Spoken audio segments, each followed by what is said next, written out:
أعوذ بالله من الشيطان الرجيم وإذ قلنا ادخلوا هذه القرية فكلوا منها حيث شئتم رغدا وادخلوا الباب سجدا وقولوا حطة نغفر لكم خطاياكم وسنزيد المحسنين فبدل الذين ظلموا قولا غير الذي قيل لهم فأنزلنا على الذين ظلموا رجزا من السماء بما كانوا يفسقون وإذ استسقى موسى لقومه فقلنا اضرب بعصاك الحجر فانفجرت منه 12 عينا قد علم كل أناس مشربهم كلوا واشربوا من رزق الله ولا تعثوا في الأرض مفسدين وإذ قلتم يا موسى لن نصبر على طعام واحد فادع لنا ربك يخرج لنا مما تنبت الأرض من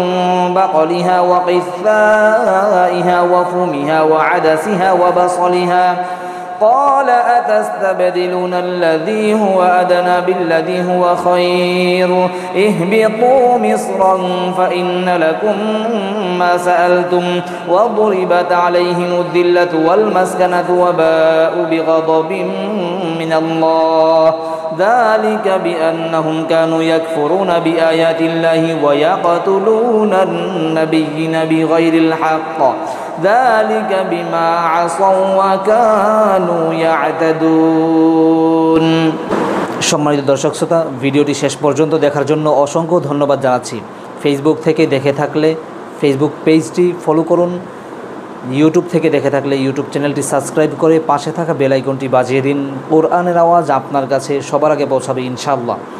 আজকের মতো এখানেই বিদায় নিচ্ছি। দেখা হবে আবারও কোনো ভিডিওতে নতুন কোনো বিষয় নিয়ে ইনশাআল্লাহ। আসসালামু আলাইকুম ওয়া রাহমাতুল্লাহি ওয়া বারাকাতুহু।